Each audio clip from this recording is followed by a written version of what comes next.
In today's episode, you'll learn how to use email newsletters to engage your audience. Hi, this is Brad with the Queer Writers of Crime podcast. I hear so frequently it's important to have a newsletter, but unless it's a business podcast, I don't see where the benefit would be, and I don't even know what I would put into a newsletter. Could you shed some light on that? Thanks so much for your question, Brad. So we have Ona, who is Buzzsprout's Community and Events Manager, here to answer your questions about newsletters. So why should we use a newsletter to engage our podcast audience? Well, first and foremost, thank you so much for having me here. And the first thing is, what if Instagram went away tomorrow?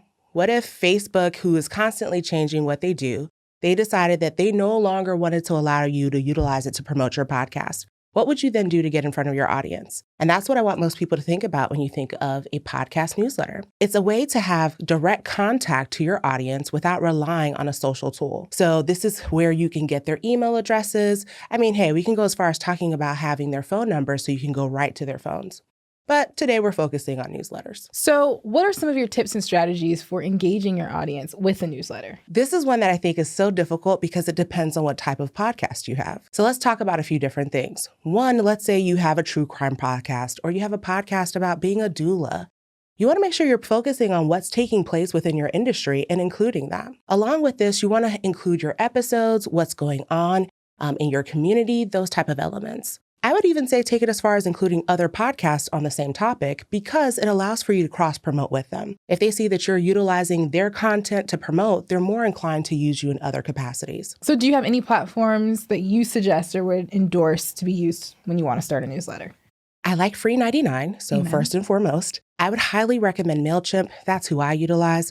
I like them because you're free up till 2,000 subscribers. Another thing I like about them is that they allow for you to segment your audience. So for example, if you met an audience and you created a specific link for an event, you can know who you met at that event. So MailChimp does offer quite a few different options and it's easy to use. So it sounds like having a newsletter is a really good way to engage your audience. How can the newsletter function to help grow your podcast audience? I always say those two things are kind of synonymous. So when you think of growing your audience, innately, when you've grown an audience of people who support you, believe in the work that you're doing, they're automatically going to want to support different avenues. For instance, oftentimes people are going to share your newsletter, but also it's like a trigger to say, oh, wait a minute, this is actually super interesting.